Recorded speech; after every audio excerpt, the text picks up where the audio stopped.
coming home. Check me out, up in the horizon. Coming home, I am coming home. Narudi nyumbani, nyumbani, nyumbani, nyumbani, narudi nyumbani. Hey, habari zenu?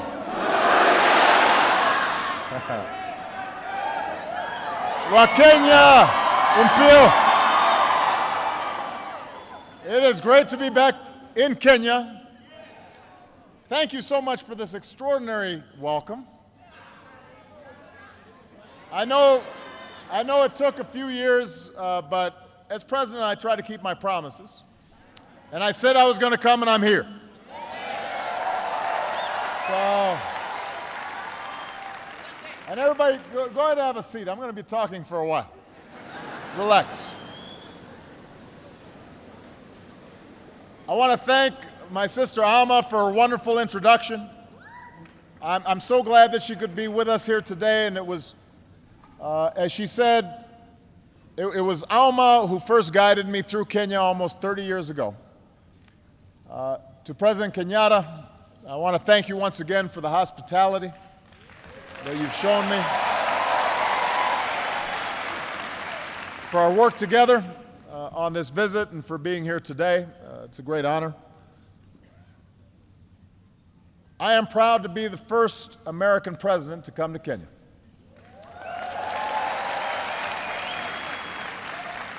And of course, I'm the first Kenyan American to be president of the United States.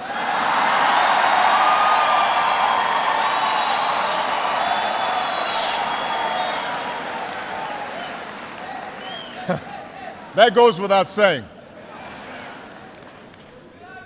I love you back. I do. But as Alma was saying, the first time I came to Kenya, things were a little different. When I arrived at Kenyatta Airport, the airline had lost my bags. That doesn't happen on Air Force One.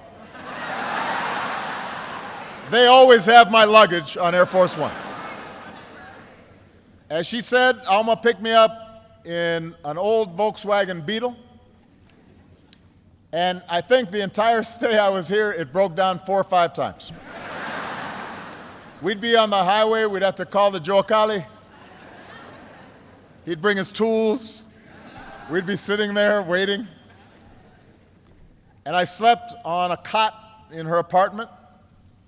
Instead of eating at fancy banquets with the president, we were drinking tea and eating ugali, sukuma wiki, and so there wasn't a lot of luxury. Sometimes the lights would go out.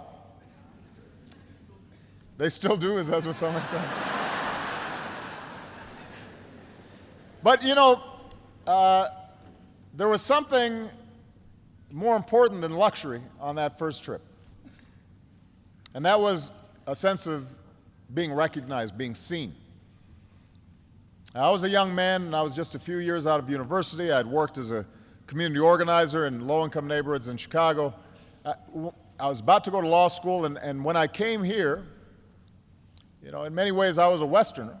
I was an American, unfamiliar with my father and his birthplace, really disconnected from half of my heritage.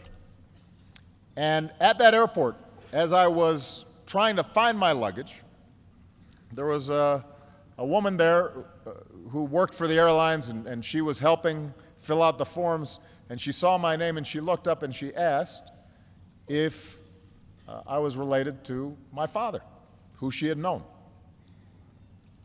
And that was the first time that my name meant something, right? And that it was recognized. And over the course of several weeks, I'd meet my brothers, aunts, and uncles. I'd travel to Alego, the village where my family was from. I saw the graves of my father and my grandfather. And I learned things about their lives that I could have never learned through books. And in many ways, their lives offered snapshots of Kenya's history. But they also told us something about the future. My grandfather, for example, he was a cook for the British. And as I went through some of his belongings when I went up country, I found the passbook he had had to carry as a domestic servant. It listed his age and his height, his tribe, listed the number of teeth he had missing. And he was referred to as a boy, even though he was a grown man in that passbook. And he was in the King's African Rifles during the Second World War and was taken to the far reaches of the British Empire, all the way to Burma. And back home, after the war, he was eventually detained for a time because he was linked to a group that opposed British rule. And eventually he was released. He forged a home for himself and his family. He earned the respect of his village, lived a life of dignity, although he had a well-earned reputation for being so strict that everybody was scared of him. And he became estranged from part of his family. So that was his story. And then my father came of age as Kenyans were pursuing independence. And he was proud to be a part of that liberation generation. And next to my grandfather's papers, I found letters that he had written to 30 American universities asking for a chance to pursue his dream and get a scholarship. And ultimately, one university gave him that chance, the University of Hawaii. And he would go on to get an education and then return home. And here, at first, he found success as an economist and worked with the government, but ultimately he found disappointment in part because he couldn't reconcile the ideas that he had for his young country with the hard realities that had confronted him. And I think sometimes about what these stories tell us, what the history and the past tell us about the future. And they show us the enormous barriers to progress that so many Kenyans faced just 1 or 2 generations ago. This is a young country. We were talking last night at dinner. The president's father was the first president. We're only a generation removed. And the daily limitations and sometimes humiliations of colonialism, that's recent history. The corruption and cronyism and tribalism that sometimes confront young nations, that's recent history. But what these stories also tell us is an arc of progress. From foreign rule to independence, from isolation to education and engagement with a wider world. It speaks of incredible progress. So we have to know the history of Kenya, just as we Americans have to know our American history. All people have to understand where they come from. But we also have to remember why these lessons are important. We know our history so that we can learn from it. We learn our history because we understand the sacrifices that were made before, so that when we make sacrifices, we understand we're doing it on behalf of future generations. There's a proverb that says, "We have not inherited this land from our forebears, we have borrowed it from our children." In other words, we study the past so it can guide us into the future and inspire us to do better. And when it comes to the people of Kenya, particularly the youth, I believe there is no limit to what you can achieve. A young, ambitious Kenyan today should not have to do what my grandfather did and serve a foreign master. You don't need to do what my father did and leave your home in order to get a good education and access to opportunity. Because of Kenya's progress, because of your potential, you can build your future right here, right now.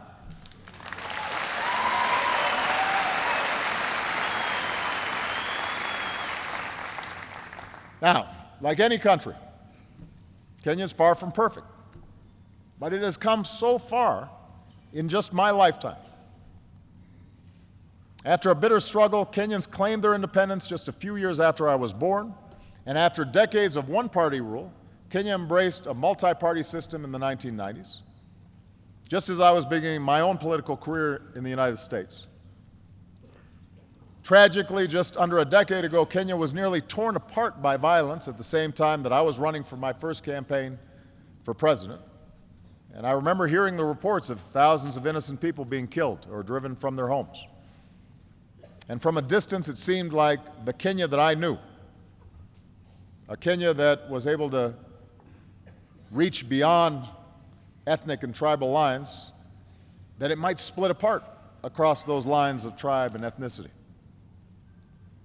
But look what happened. The people of Kenya chose not to be defined by the hatreds of the past. You chose a better history.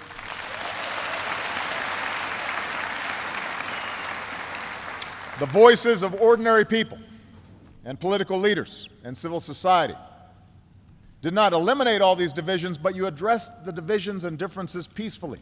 And a new constitution was put in place declaring that every person has inherent dignity and the right to have that dignity respected and protected. A competitive election went forward, not without problems, but without the violence that so many had feared. In other words, Kenyans chose to stay together. You chose the path of Harambee. And in part because of this political stability, Kenya's economy is also emerging. And the entrepreneurial spirit that people rely on to survive in the streets of Kibera can now be seen in new businesses across the country, from the city square to the smallest villages. M-Pesa is changing the way people use money. New investment is making Kenya a hub for regional trade. When I came here as a U.S. Senator, I pointed out that South Korea's economy was the same as Kenya's when I was born, and then was 40 times larger than Kenya's. Think about that. Started at the same place. South Korea had gone here and Kenya was here. But today that gap has been cut in half, just in the last decade, which means Kenya is making progress. And meanwhile, Kenya continues to carve out a distinct place in the community of nations as a source of peacekeepers for places torn apart by conflict, a host for refugees driven from their homes, a leader for conservation, following the footprints of Wangari Maathai.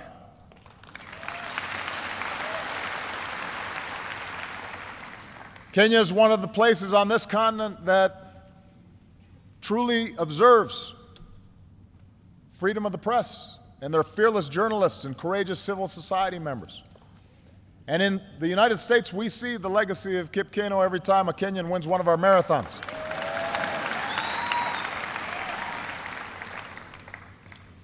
And maybe the First Lady of Kenya is going to win one soon.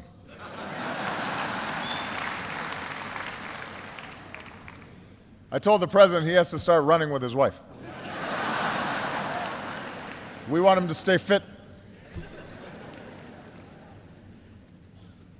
So there's much to be proud of, much progress to lift up. It's a good news story. But we also know the progress is not complete. There are still problems that shadow ordinary Kenyans every day. Challenges that can deny you your livelihood and sometimes deny you lives. As in America and so many countries around the globe, economic growth has not always been broadly shared. Sometimes people at the top do very well, but ordinary people still struggle. Today, a young child in Nyanza province is 4 times more likely to die than a child in Central province, even though they are equal in dignity in the eyes of God. That's a gap that has to be closed. A girl in Rift Valley is far less likely to attend secondary school than a girl in Nairobi. That's a gap that has to be closed. Across the country, one study shows corruption costs Kenyans 250,000 jobs every year. Because every shilling that's paid as a bribe could be put into the pocket of somebody who's actually doing an honest day's work.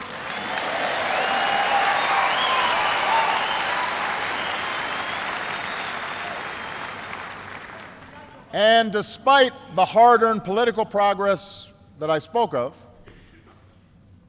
those political gains still have to be protected. New laws and restrictions could close off the space where civil society gives individual citizens a voice and holds leaders accountable. Old tribal divisions and ethnic divisions can still be stirred up.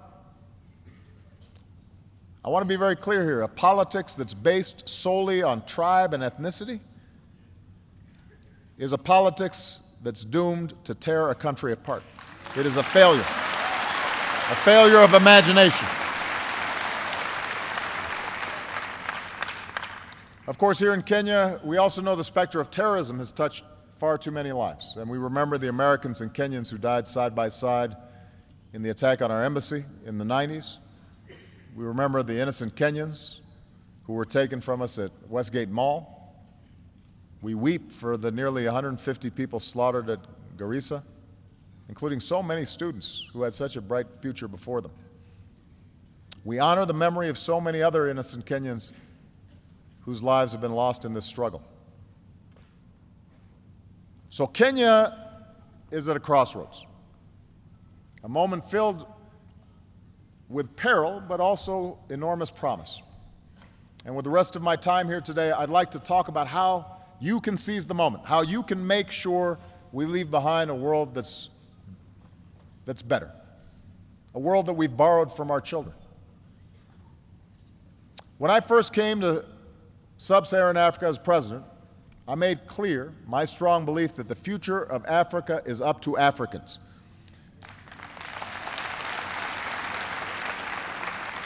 For too long, I think that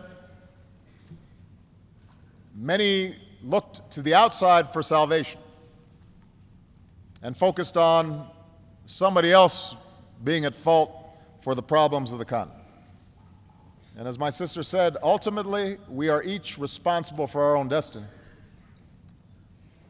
And I'm here as president of a country that sees Kenya as an important partner.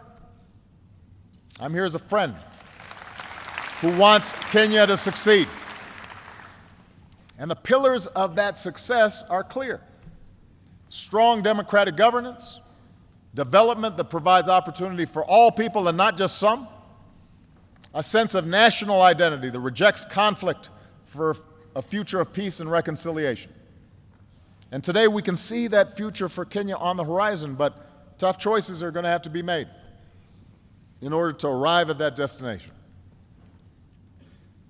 In the United States, I always say that what makes America exceptional is not the fact that we're perfect. It's the fact that we struggle to improve. We're self-critical. We work to live up to our highest values and ideals, knowing that we're not always going to achieve them perfectly, but we keep on trying to perfect our union. And what's true for America is also true for Kenya. You can't be complacent and accept the world just as it is. You have to imagine what the world might be and then push and work towards that future. Progress requires that you honestly confront the dark corners of our own past. Extend rights and opportunities to more of your citizens. See the differences and diversity of this country as a strength, just as we in America try to see the diversity of our country as a strength and not a weakness. So you can choose the path to progress, but it requires making some important choices. First and foremost, it means continuing down the path of a strong, more inclusive, more accountable, and transparent democracy.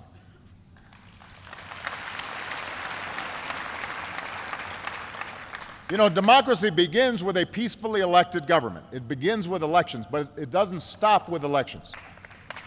So Your Constitution offers a roadmap to governance that's more responsive to the people through protections against unchecked power, more power in the hands of local communities. For this system to succeed, there also has to be space for citizens to exercise their rights. And we saw the strength of Kenya's civil society in the last election when groups collected reports of incitement so that violence could be stopped before it spun out of control. And the ability of citizens to organize and advocate for change, that's the oxygen upon which democracy depends. You know, democracy is sometimes messy, and for leaders, sometimes it's frustrating. Democracy means that somebody's always complaining about something. Nobody is ever happy in a democracy about their government. If you make one person happy, somebody else is unhappy. Then sometimes somebody who you made happy, later on now they're not happy. They say, "What have you done for me lately?" But that's the nature of democracy. That's why it works, is because it's constantly challenging leaders to up their game and to do better. And such civic participation and freedom is also essential for rooting out the cancer of corruption. Now, I want to be clear. Corruption is not unique to Kenya. I mean, I want everybody to understand that there's no country that's completely free of corruption.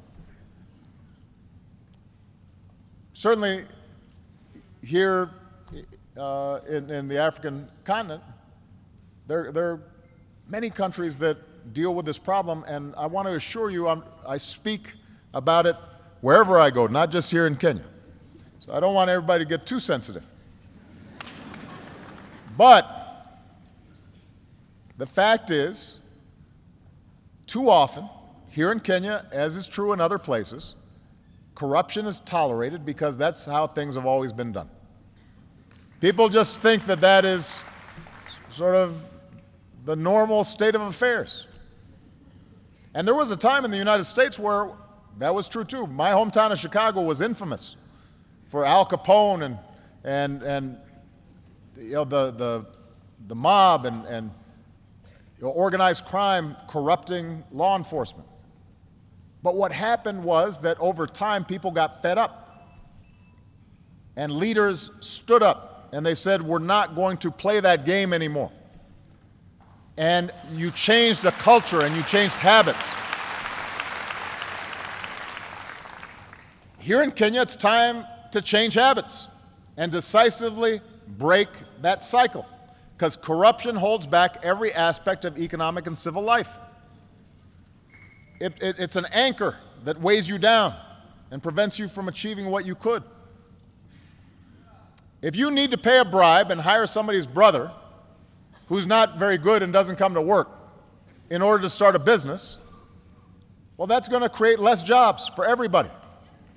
If electricity's going to one neighborhood because they're well connected and not another neighborhood, that's going to limit development of the country as a whole.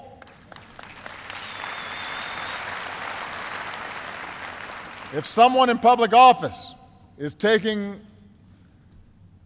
a cut that they don't deserve, that's taking away from those who are paying their fair share. So this is not just about changing one law, although it's important to have laws on the books that are actually being enforced. It's important that not only low-level corruption is punished, but folks at the top, if they are taking from the people, that has to be addressed as well. But it's not something that is just fixed by laws or that any one person can fix. It requires a commitment by the entire nation, leaders and citizens, to change habits and to change culture. Tough laws need to be on the books. And the good news is your government is taking some important steps in the right direction. People who break the law and violate the public trust need to be prosecuted. NGOs have to be allowed to operate. who shine a spotlight on what needs to change. And ordinary people have to stand up and say, enough is enough. It's time for a better future. And as you take these steps, I promise that America will continue to be your partner in supporting investments in strong democratic institutions. Now, we're also going to work with you to pursue the second pillar of progress, and that is development that extends economic opportunity and dignity for all of Kenya's people. You know, America partners with Kenya in areas where you're making enormous progress. And we focus on what Kenyans can do for themselves in building capacity. On entrepreneurship, where Kenya's becoming an engine for innovation. On access to power, where Kenya is developing clean energy that can reach more people. On the important issue of climate change, where Kenya's recent goal to reduce its emissions has put it in the position of being a leader on the continent. On food security, where Kenyan crops are producing more to meet the demands of your people and a global market. And on health, where Kenya has struck huge blows against HIV/AIDS and other diseases, while building up the capacity to provide better care in your communities. America is also partnering with you on an issue that's fundamental to Kenya's future. We are investing in youth. We are investing in the young people of Kenya and the young people of this continent. Robert F. Kennedy once said, "It is a revolutionary world that we live in, and it is the young people who must take the lead." It's the young people who must take the lead. So through our Young African Leaders Initiative, we are empowering and connecting young people. Connecting young people from across the continent who are filled with energy and optimism and idealism and are going to take Africa to new heights. And these young people, they're not weighed down by the old ways. They're creating a new path. And these are the elements for success in this 21st century. To continue down this path of progress, it will be vital for Kenya to recognize that no country can achieve its full potential unless it draws on the talents of all its people, and that must include the half of Kenyans, maybe a little more than half, who are women and girls. Now, I'm going to spend a little time on this just for a second. Every country and every culture has traditions that are unique and help make that country what it is. But just because something is a part of your past doesn't make it right. It doesn't mean that it defines your future.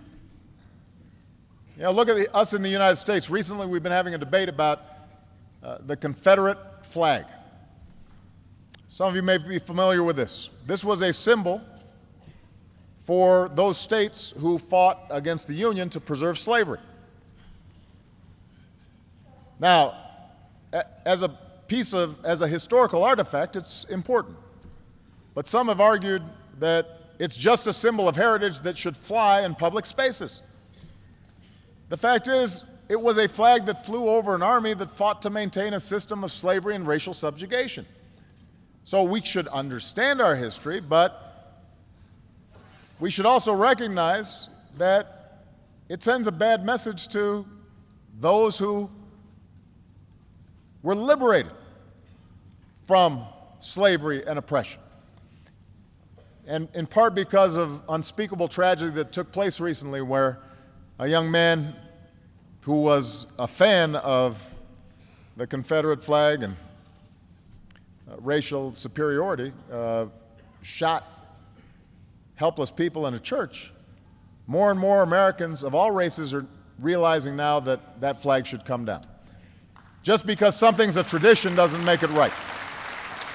Well, so around the world, there is a tradition of repressing women and treating them differently and not giving them the same opportunities, and husbands beating their wives, and children not being sent to school. Those are traditions. Treating women and girls as second-class citizens. Those are bad traditions. They need to change. They're holding you back.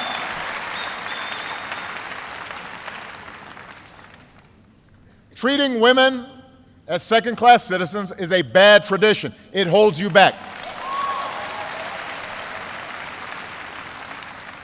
There's no excuse for sexual assault or domestic violence. There's no reason that young girls should suffer genital mutilation. There's no place in civilized society for the early or forced marriage of children. These traditions may date back centuries. They have no place in the 21st century.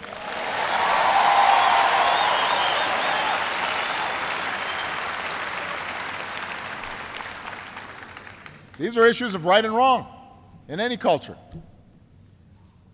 But they're also issues of success and failure. Any nation that fails to educate its girls or employ its women and allowing them to maximize their potential is doomed to fall behind in the global economy. You know, we're in a sports center. Imagine if you have a team and you don't let half of the team play. That's stupid. That makes no sense. And the evidence shows that communities that give their daughters the same opportunities as their sons, they are more peaceful, they are more prosperous, they develop faster, they are more likely to succeed. That's true in America, that's true here in Kenya. It doesn't matter. And that's why one of the most successful development policies you can pursue is giving girls an education and removing the obstacles that stand between them and their dreams. And by the way, if you educate girls, they grow up to be moms, and they, because they're educated, are more likely to produce educated children.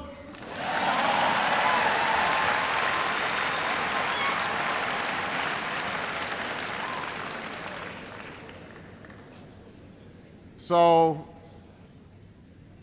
Kenya will not succeed if it treats women and girls as second-class citizens. I want to be very clear about that. Now, this leads me to the third pillar of progress, and that's choosing a future of peace and reconciliation. There are real threats out there. President Kenyatta and I spent a lot of time discussing the serious threat from Al-Shabaab that Kenya faces. The United States faces similar threats of terrorism. We are grateful for the sacrifices made by Kenyans on the front lines as part of AMISOM. We're proud of the efforts that we're making to strengthen Kenya's capabilities through our new security governance initiative. We're going to stand shoulder to shoulder with you in this fight against terrorism for as long as it takes.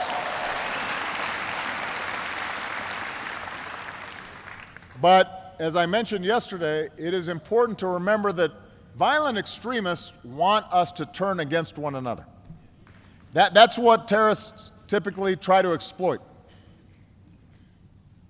They know that they are a small minority. They know that they can't win conventionally. So what they try to do is target societies where they can exploit divisions. That's what happens in Iraq. That's what happens around the world. That's what happened in Northern Ireland. Terrorists who try to sow chaos, they must be met with force, and they must also be met, though, with a forceful commitment to uphold the rule of law and respect for human rights, and to treat everybody who's peaceful and law-abiding fairly and equally. Extremists who prey on distrust must be defeated by communities who stand together and stand for something different. And the most important example here is that the United States and Kenya both have Muslim minorities, but those minorities make enormous contributions to our countries.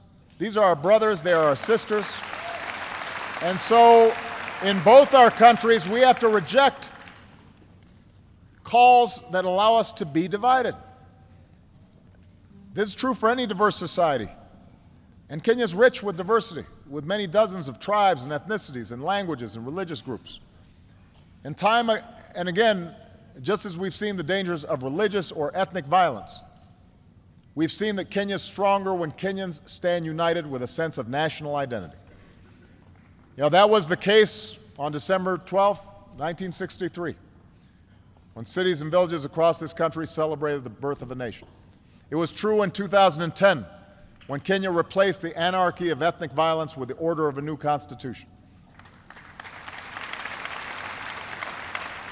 So we can all appreciate our own identities, our bloodlines, our beliefs, our backgrounds. That tapestry is what makes us who we are. But the history of Africa, which is both the cradle of human progress and a crucible of conflict, shows us that when we define ourselves narrowly, in opposition to somebody just because they're of a different tribe or race or religion, and we ignore who's a good person or a bad person, are they working hard or not, are they honest or not, are they peaceful or violent?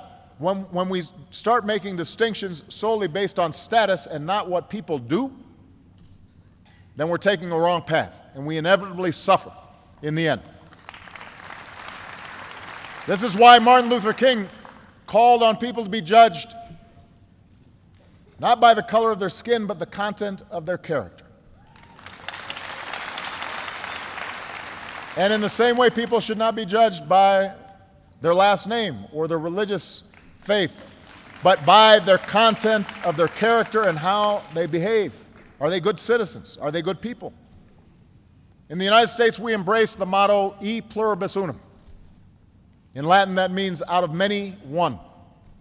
In Kenya, Harambe, we are in this together. Whatever the challenge, you will be stronger if you face it not as Christians or Muslims, Maasai, Kikuyu, Luo, any other tribe, but as Kenyans. And ultimately, that unity is the source of strength that will empower you to seize this moment of promise. That's what will help you root out corruption. That's what will strengthen democratic institutions. That's what will help you combat inequality. That's what will help you extend opportunity and educate youth and face down threats and embrace reconciliation. So I want to say, particularly to the young people here today, Kenya is on the move.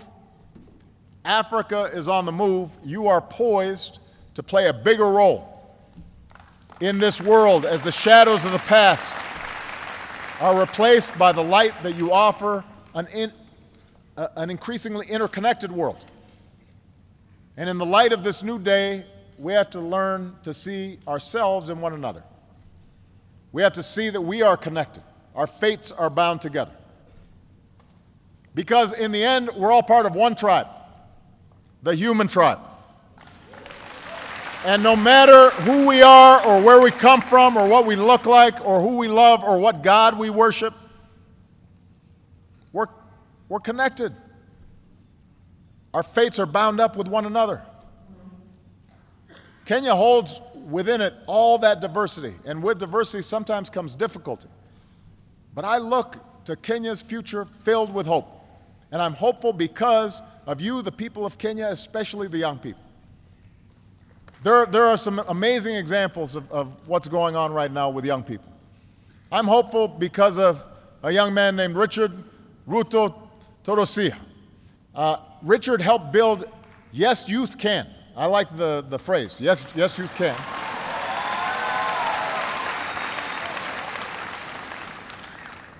It became one of the most prominent civil society organizations in Kenya with over 1 million members.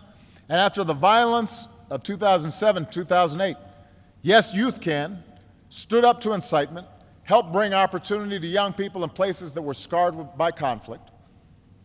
That's the kind of young leadership that we need. I'm hopeful because of a young woman named Josephine Kulea. So Josephine founded Samburu Girls Foundation, and she's already helped to rescue over 1,000 girls from abuse and forced marriage and helped place them in schools.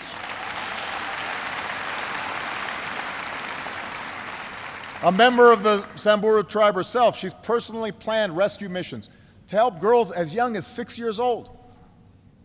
And she explains that the longer a girl is in school, everything for her income, for her family, for this country, everything changes. She gives me hope.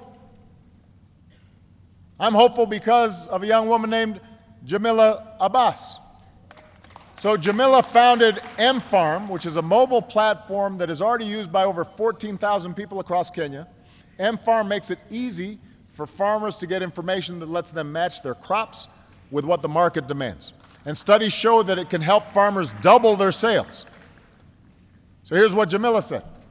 I love Kenya because you feel you are home anywhere you go. Home anywhere you go. That's the Kenya that welcomed me nearly 30 years ago as a young man. You helped make me feel at home. And standing here today as President of the United States, when I think about those young people and all the young people in attendance here, you still make me feel at home. And I'm confident that your future is going to be written across this country and across this continent by young people like you. Young men and women who don't have to struggle under a colonial power, who don't have to look overseas to realize your dreams. Yes, you can realize your dreams right here, right now.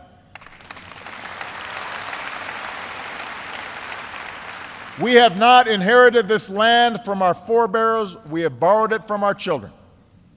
So now's the time for us to do the hard work of living up to that inheritance, of building a Kenya where the inherent dignity of every person is respected and protected, and there's no limit to what a child can achieve.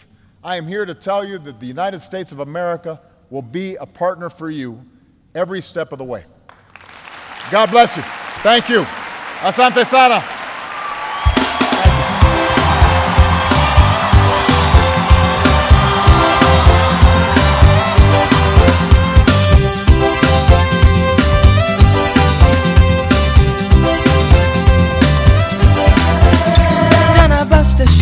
Nimechoka kwenye laini, kijana moja nikaribia na kaseti ati chip nunua muziki Olomide speciali, kuisikiza kajuliza hii lugha gani.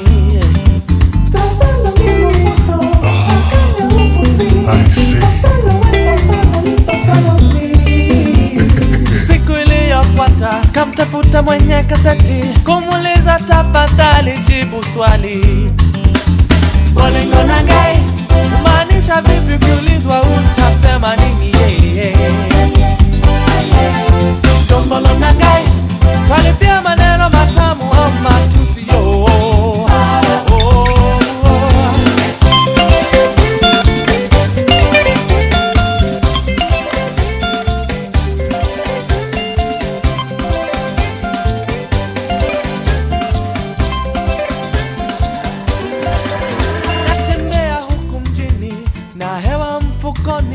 Napanda 23 ya Kangeni, dereva ongeza sauti kama sisi ni viziwi, ni wimbo wangu umepatikana kichini chini. Nasikitika na bali uliyopiga haitumiki kwa sasa, tafadhali jaribu tena baadaye. Nani atanilinda? Wapi sheria? Simama nikuone Bwana Minister.